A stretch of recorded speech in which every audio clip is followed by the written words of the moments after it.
Good morning. We're going to get started this morning with number 589. Number 589. We'll sing the first and third verse of this song before we get started this morning. Are you sowing the seed of the kingdom, brother, in the morning bright and fair? Are you sowing the seed of the kingdom, brother, in the heat of the noonday's glare? For the harvest time is coming on, and the reaper's work will soon be done. Will your sheaves be many? Will you garner any for the gathering at the harvest home? Are you sowing the seed of the kingdom, brother, along the fertile way? Are you sowing the seed of the kingdom, brother? You must reap at the last great day. For the harvest time is coming on, and the reaper's work will soon be done. Will your sheaves be many? Will you garner any for the gathering at the harvest home?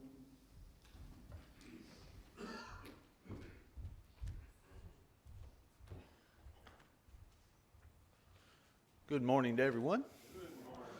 Good to see you here this morning. I got just a few announcements before we get started into our Bible study this morning. Our condolences goes out to the families of Dennis Canute. This is the nephew of our Sheila Young. He passed away Friday in Michigan. In the hospital is Ann Gentry. She had triple bypass surgery, but she is doing good this time. We're thankful for that. Those that are home in need of our prayers is Donna Crabtree.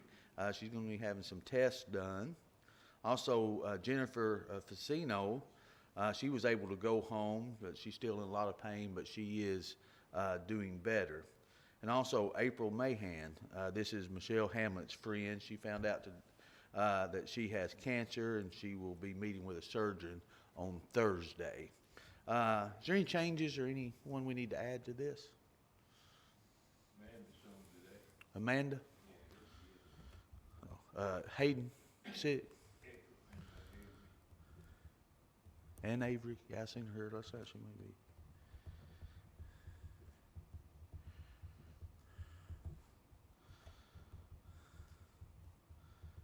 Anyone else? We are continuing our gospel meeting with Don Blackwell. He'll be teaching our Bible class this morning, and also our worship service, and then also our worship service this evening, and we'll be at 5 o'clock, and we'll be having a fellowship meal also after that. So we hope everybody can attend that. This time I'll turn it over to Don.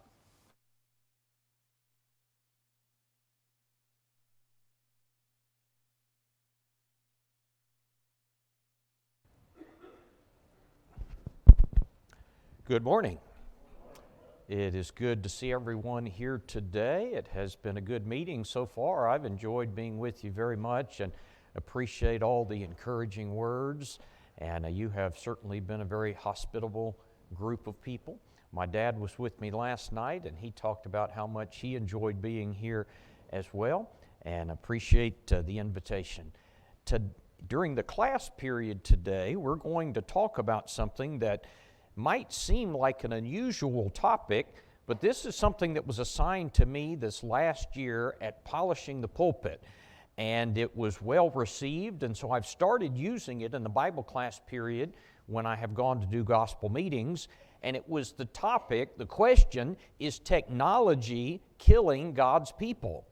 And when they gave me that topic, I thought, that's a very interesting topic for me, since for the last 18 years, I've worked with the Gospel Broadcasting Network, which we have as our full purpose using technology to reach people with the gospel.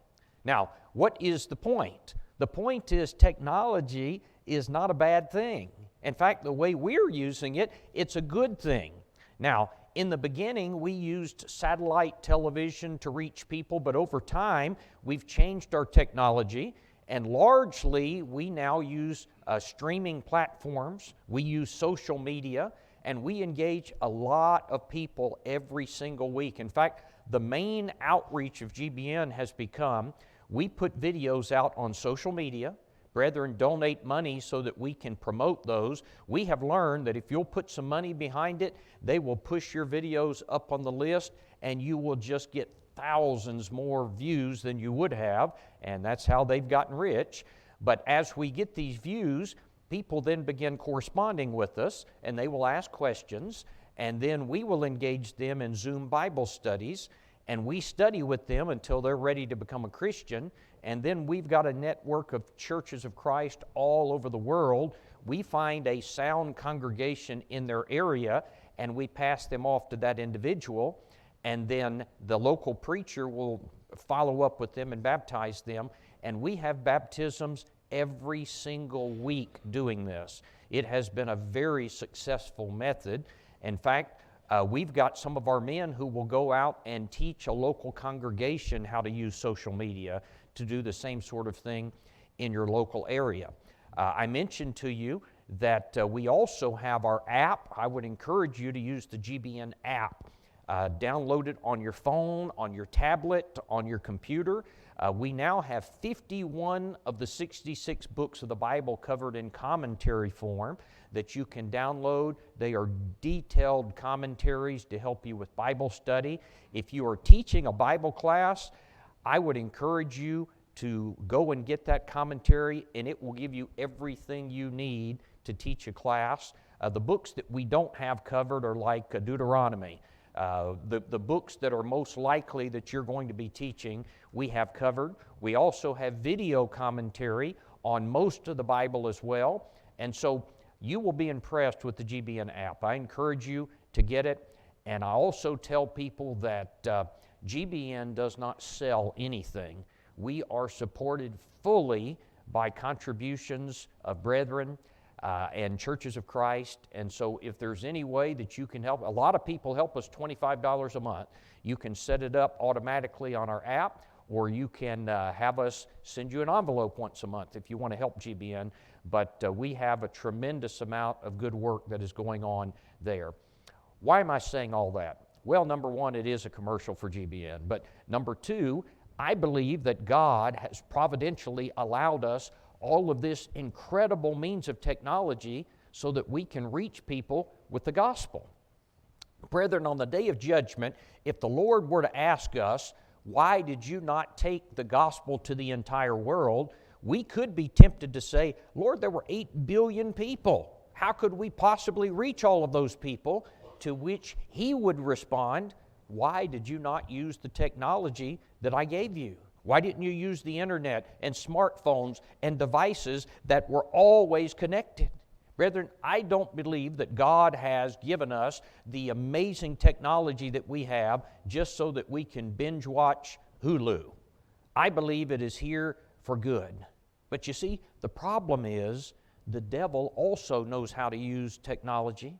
Now, I love technology. I have an iPhone, I have an iPad, I have an Apple Watch, I've got a MacBook Pro. When I wake up in the morning, the first thing that I do is I reach over and I turn off the alarm, which is on my iPhone.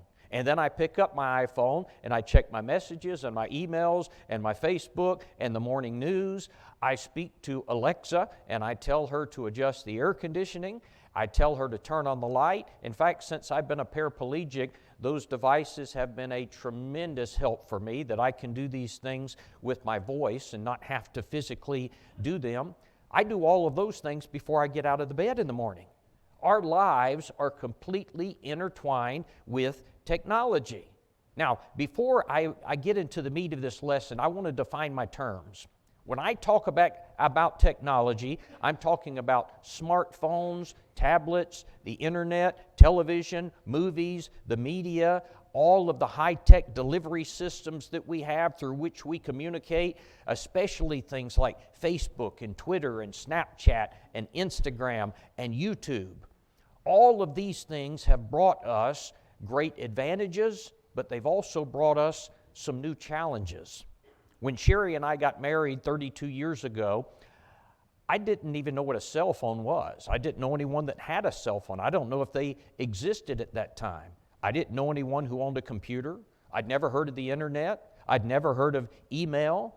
These are all relatively new things in our society, and we're learning to deal with them. And so the question is technology killing God's people? Now, we're going to cover 4 points in this lesson. I tried to start all of them with the letter M. The 4 points are going to be minutes, morality, misinformation, and mission. Now, what do I mean by them? Number one, we're going to talk about minutes. Now, what do I mean when I say minutes? What I mean is this: technology can be a huge time sucker. I'm talking about minutes. I'm talking about hours. A while back, Facebook, they bought this another media organization called TikTok, and they started showing TikTok videos on Facebook. And TikTok rapidly learns what you like to watch. And so if you like basketball, they'll start showing you basketball videos. If you like to watch cats, I like to watch cat videos. If you like cat videos, it'll start showing you cat videos, and it's extremely addictive. And you watch one, and then another, and they're all, 30 seconds, 60 seconds, and you'll watch another, and you think, well, it's not that very long. But it can eat away a day like nothing you have ever seen. In fact, recently I noticed that I was watching these, and I realized I had wasted an hour watching these little worthless videos, and I had gained absolutely nothing from it. Listen to what the Bible says. Jesus said in John chapter 9 and verse 4, I must work the works of him that sent me while it is day, for the night cometh when no man can work. What was our Lord saying? Brethren, what he was saying is this: I have work that I have been put here to do, and I've got to stay on point. I've got to stay on task. I've got to manage my time. I cannot allow myself to be distracted so that I don't accomplish my mission. And most of social media does exactly that. Can you imagine the time that would be regained if every Christian in the world would lay aside all social media for one day and instead use that time to evangelize? Could you imagine if every Christian would lay aside all the social media for a week, a month, and use that time to evangelize?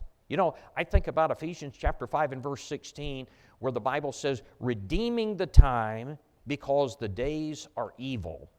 That's a very interesting verse, and I've thought a lot about it. Redeeming literally means to cash something in, to buy it back. And so you've got something that was yours and you've lost it and you're trying to get it back again. Redeeming the time, buying back the time. Now the second part's what's really intriguing to me. He says, because the days are evil. The days are evil? What does that mean? The days are not in and of themselves evil. The days are what you make out of them. But the point is, you've got to buy back the time, because if you don't make good use of it, there is plenty evil waiting for you to use it that way. And just wasting that time, that is evil. Have you ever started a day and you had a grand list of things that you wanted to accomplish, but by the end of the day, you have gotten nothing done and you don't know where the time went? Yeah, we've all had that happen, haven't we? Forbes.com says that in 2021, the average American spent 3.5 hours per day on social media. That is more than 1,300 hours in a year. That is 25 hours per week. Now think about that. If you got that time back, that would give you a full additional day, 25 hours. In fact, that's 3 work days. Facebook, it said, led the list. I've heard now that TikTok has surpassed it, but Facebook led the list at 58 minutes per day. Now, I want you to do some math with me. If the average person begins using social media at the age of 13, and honestly, it would be younger than that, but if they begin at 13 and they continue using social media until they're 79 years old, here's the breakdown. Over a lifespan, they will have used nearly 10 years of their life on social media. For comparison, one company gave the following information. They said watching TV, we spend 7 years and 8 months. Eating and drinking, we spend 3 years and 5 months. Grooming, we spend 1 year and 10 months. Socializing, 1 year and 3 months. Doing laundry, we spend 6 months. I know it seems longer than that on laundry, but that's what they say, 6 months. That means that the average person will spend more time in his life on social media than he does doing laundry, socializing, and grooming put together. He'll spend more time on social media than he does eating and drinking. You think we're distracted by technology? Presently, the average person spends nearly 12% of his life on social media. Now, you might say, well, I'm old, I don't do that, but the younger generations coming up, it is certainly that way. Now, I want you to consider this question. Sometimes people will say, I don't have time to study my Bible. I don't have time to memorize Scripture. I don't have time for Bible studies. Could it be because we're distracted by technology? It's a serious question, isn't it? Common Sense Media found that overall screen use time amongst teens and tweens, I didn't even know what a tween was until I read this, but they said teens and tweens in the last couple of years, that the time spent looking at a screen, that would be your television, your tablet, your phone, it says it increased by 17%. On average, daily screen use amongst tweens are 8 to 12, has increased to 5 hours and 33 minutes a day. Teens, it is 7 hours and 22 minutes a day. That's 13 to 18. Years ago, I heard Brother Wendell Winkler tell a story. Brother Wendell Winkler was one of my favorite gospel preachers, and he said that he was teaching a class on stewardship. And he said while he was teaching that class, he suggested that when it comes to giving, we ought to maybe set 10% as a beginning point for what Christians will give to the Lord financially. And he said there was an elderly woman in the class, and she raised her hand and said, Brother Winkler, may I ask you a question? And he said, certainly. She said, we always suggest that 10% is a good place to think about giving financially. She said, why don't we suggest that we give 10% of our time to the Lord? And Brother Winkler said, what a great suggestion. Let's break that down if we were to do that. There are 168 hours in a week. And so if you took 10% of your time, you're talking about roughly 17 hours. Let's make this hypothetical schedule. If a man were to read his Bible, or if a man were to read his Bible and pray for 1 hour a day, that would be 7 hours a week. And let's say that that same man attends all of the services of the church, Sunday morning Bible class, Sunday morning worship, Sunday night, midweek service Wednesday night, and one other function, whether it be a fellowship meal, men's training class, whatever it is, that's 5 hours. 7 and 5, that's going to bring you to 12 hours a week. Let's say that that same individual, that same man gets off work every day at 4 o'clock. On Monday, he goes and visits the nursing home for 1 hour. On Tuesday, he visits the hospital for 1 hour, sees his brethren. On Wednesday, he makes visits to anyone who has visited the church services for 1 hour. On Thursday, he goes to visit some of the unfaithful in the community for 1 hour. When that man gets to the end of the week and he has done all of that, he will still have 90% of his time left. Brethren, we can do it. We say, we couldn't do that. We already do more than that with regard to social media. If we traded it, we would have the time. That's why I say we are being hurt, we are being distracted by social media when it comes to minutes. Now here is the second one, and that is morality. Now what do I mean by that? I want you to think about how modern technology has affected us with regard to morality. I want you to think about homosexuality. How has homosexuality gained ground in recent years? In 1988, I was in high school at that time, the support for gay marriage in this country was 11%. In 2021, it was 70%.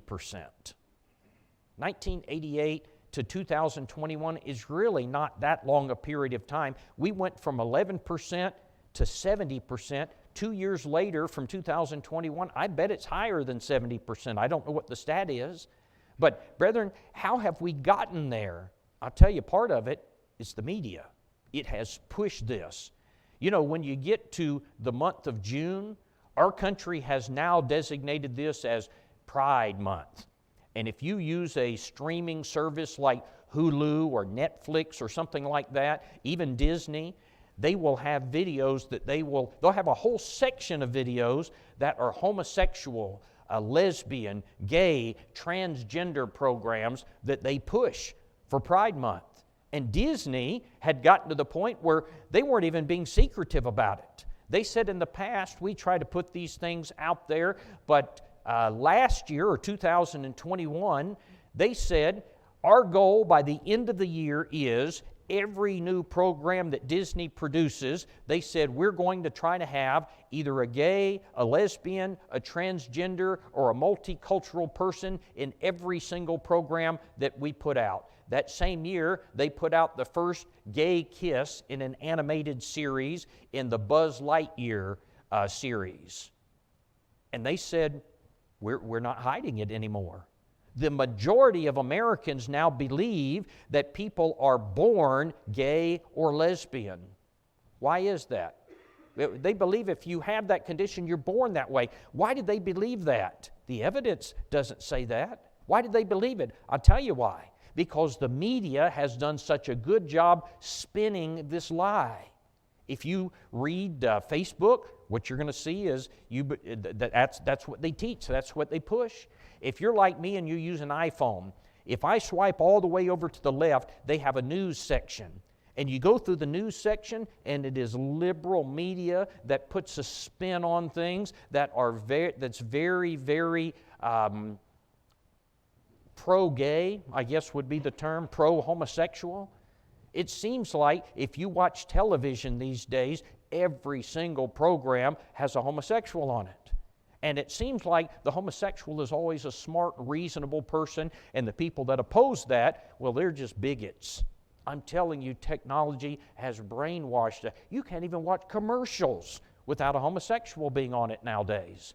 You see, they're pushing it constantly. They want you to think that it is normal. In fact, Sherry and I used to watch HGTV, Home and Garden Television, and it seemed like we like to watch the programs where they flip houses. It seemed like every person who was buying a house, they were a homosexual couple.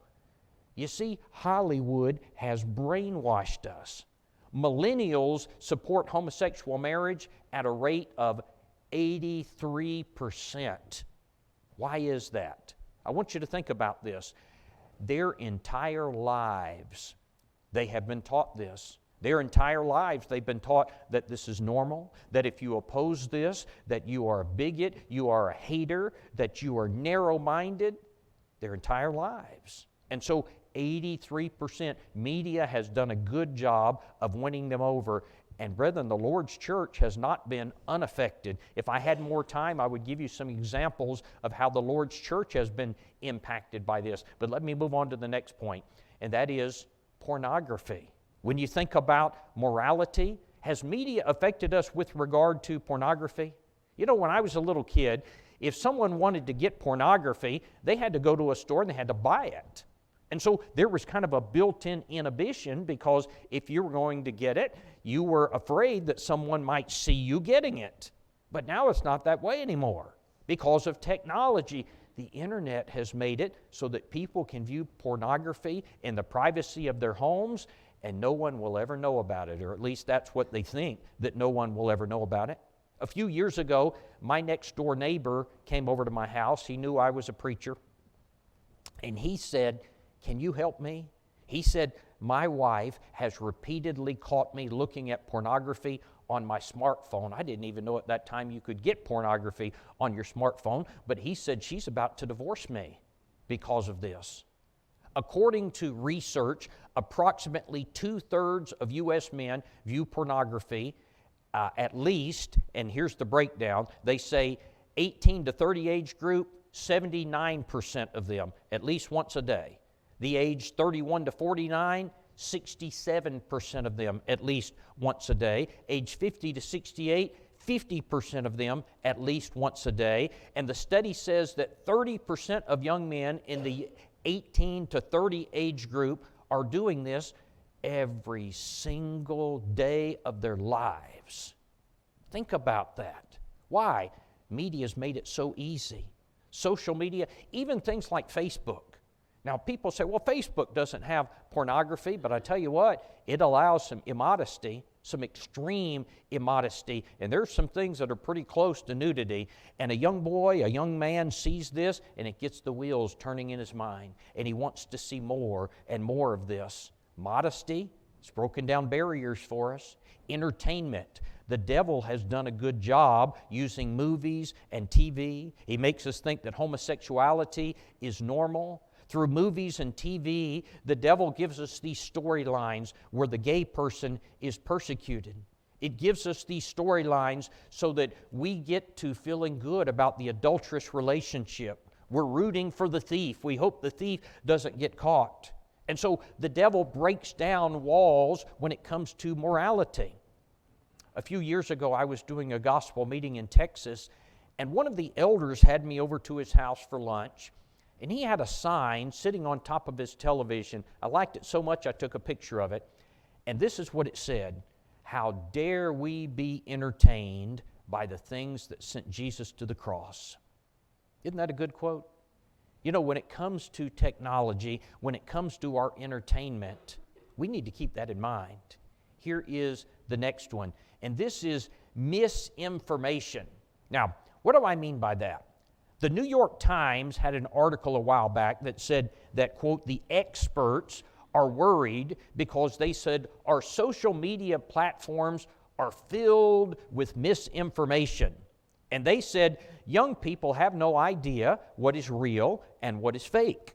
And they said that a big part of the problem, in fact, they didn't say this, but a big part of the problem is, quote, the experts, what they're calling is fake, is actually the truth, and vice versa. And so they say, well, this is fake, here's the real truth, but the truth of the matter is, that's what's fake. And so we don't know what's true and what is fake because the media spins it. Forbes.com says, whether it's about the presidential election, climate change, or COVID-19 vaccines, misinformation continues to spread rapidly across social media. According to Pew Research Service studies from January, it said more than 8 in 10 U.S. adults, 86%, say that they get their news now from their smartphone. Most people are getting their news from their smartphone. Now listen to this. North Carolina State University did a peer-reviewed study. That is, they put it out there, it's supposed to be legitimate, it's peer-reviewed, and they said, quote, unmistakably it has been exposed that big tech has egregiously attempted to tilt the scales toward left-wing candidates. What are they talking about? They're talking about the last election.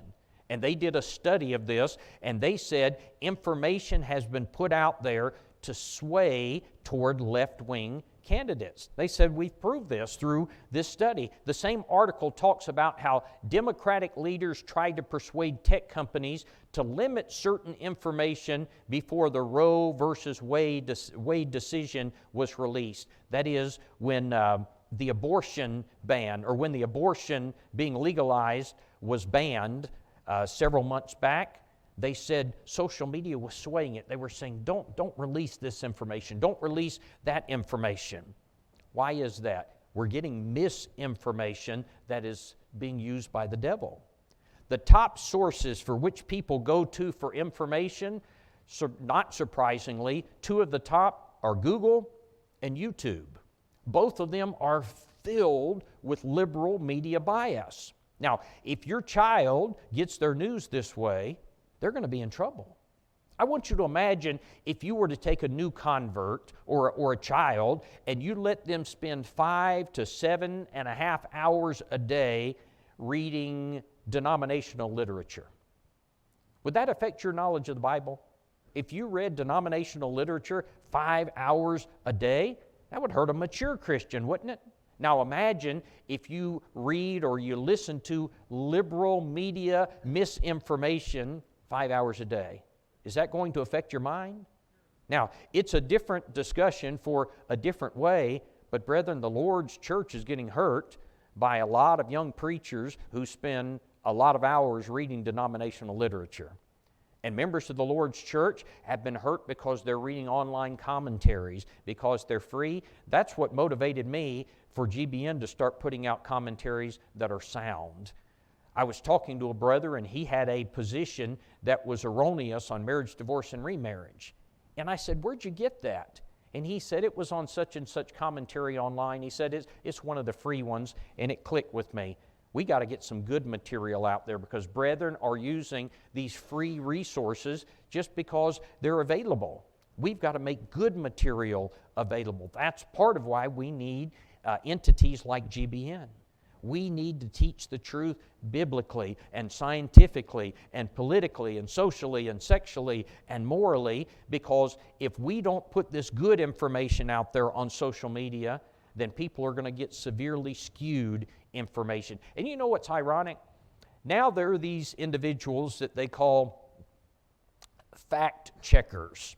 They're supposed to check this information to see if it is accurate, and the fact checkers are liberal, and they want to spin the information. So they will take information that's false and say, "Oh, this is true." They'll take information that's true, and they'll say, "Oh, this is false." Imagine if we're getting our political information this way, or our religious information, or information about abortion, or the election, or it's past now, but COVID-19. You know, for a while, the government said all these things about COVID-19. People would give information, they would say, "Oh, no, that's false." Some months would pass and they'd say, "Okay, well, that's actually true. We were mistaken." And that was going on over and over and over again. Now, here is the last point. What time does class end, incidentally? 10:45. Okay, I got 15 minutes. I'm ahead of time today. All right, the last point is the mission. The mission.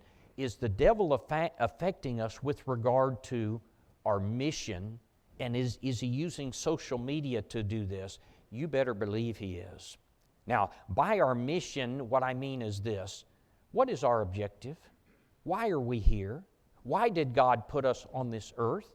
Brethren, I have limited time on this earth. What should I be doing with that time? And here's the answer. Revelation chapter 4 and verse 11 says, "Thou art worthy, O Lord, to receive glory and honor and power, for Thou hast created all things, and for Thy pleasure they are and were created." What does that mean? What is our purpose for existing? Why did God put us here? To bring pleasure to God. That's the entire reason that I exist. In Ecclesiastes chapter 12 and verse 13, Solomon said, "Let us hear the conclusion of the whole matter. Fear God and keep His commandments. This is the whole duty of man." Of course, you probably heard it said before, but the word duty has been added. What that means is, the text says, fear God and keep His commandments. This is the whole of man. This is the entirety of man. This is what we are all about. According to that, what is your purpose in life? Friends, the whole of man is to serve the Lord. What that means is, if I fail to do that, I have missed my purpose for existence. I might graduate the top of my class and have a PhD and be a respected academic scholar, but if I fail to fear God and keep His commandments, my life has been a waste and I have missed my purpose. I might build a huge, successful company and I might retire as a millionaire, but if I fail to fear God and keep His commandments, I have missed my purpose. I could find a cure for cancer. I could heal paraplegics. But if I fail to fear God and keep His commandments, I have wasted my life and I have missed my purpose. I heard a story about a watchmaker during the time of the Civil War. And the story said that this man got drafted into the war, and his unit was stationed or positioned in a certain area, and they were going to be marching into battle, but they got stalled there for a long time. They were just waiting to be called up. And so while they were camped there, during that time, people found out that he was a watchmaker. And so they began to bring watches to him to repair. And eventually he had a large number of watches that he was working on. Well, the day came that they got their orders to go into battle. And this man said, I can't possibly go to battle. I've got too many watches to repair. You see, he had forgotten why he was there in the first place. Brethren, sometimes we forget why we're here. Sometimes we get so distracted. Maybe modern technology has made us forget why we are here. I believe that we have raised a generation of people who have come to believe that their greatest purpose in life is to be entertained all the time. If you don't believe me, think about this. To that end, we have smartphones, and they are loaded with movies and games and entertainment. We've got tablets that are linked to Hulu and Netflix and Amazon Prime. More than 50% of houses now have some sort of streaming services. Even in our cars, we've got DVD players, which that's becoming a thing of the past. We've got XM radio, which is becoming old technology. We've got Bluetooth so that we can stream Apple Music and Pandora and Spotify. In our homes, we've got Xbox and PlayStation and Dish Network and cable TV and all these streaming services. According to Nielsen stats, the average American home watches 5 hours and 4 minutes a day of television. The bulk of that is on flat panel HD TVs. 94% of homes in America have HD televisions, these flat panel TVs. We all have them. Most homes now have tablets that we are streaming on. They say that the average home now watches an entire season of a television show. You know, we call it binge watching. We watch an entire season in 5 days. Brethren, I don't know how we could look at numbers like this and the hours that are spent watching television and using technology for entertainment and say that we have not been distracted from our mission. I want you to do something for me. Don't share these answers. I just want you to think to yourself, how many hours have I spent in prayer this week, if it is hours? How many hours have I spent in Bible study, if it's hours? How many hours have I spent in attendance at worship? How many hours have I spent teaching others on evangelism? And think about this. What's my purpose? Why am I here? How much time have I spent watching television or engaged in social media versus these things that are my true mission? In Luke 19:10, Jesus said that his mission was to seek and to save the lost. Jesus is the head. We are his body. That means we have the same mission. The body has the same mission as the head, right? His mission was to seek and save the lost. What are we doing to accomplish our mission? In John 9 and verse 4, Jesus said, I must work. Now, I started with this. After we thought about all of this, I want to close with this, and I want you to think about it again. I must work the works of him that sent me while it is day, for the night cometh when no man can work. That is to say, I've got a mission to do. I've got a limited amount of time to do it, and the time is coming rapidly when I'm going to run out of time to accomplish my mission. Brethren, I will honestly tell you, every time I teach this lesson, it makes me stop and realize I've been distracted by technology, and I want to do better. Is technology killing God's people? At one point in the life of Jesus, a lawyer came to him and asked him this question, Master, what is the greatest commandment in the law? And Jesus responded in Matthew 22, beginning in verse 36, Thou shalt love the Lord thy God with all of thy heart, all of thy soul, and all of thy mind. This is the first and the greatest commandment. May we never let technology or anything else cause us to lose sight of that goal. Thank you so much for your attention. We're finishing just a few minutes early, but you can use this time to check out the table. We have some materials from the Gospel Broadcasting Network that are on the table in the back. Everything there is free. Please pick it up and use it. There's some DVDs on that table, and I know DVDs are rapidly becoming a thing of the past, but please pick them up and use them. There's material about how to support GBN. There's some wristbands for the kids or an adult if you want to use it to advertise GBN. It's got our web address on there. Please use those materials, and if you have any other questions about the work we're doing, I would be delighted to tell you about it. Thank you very much.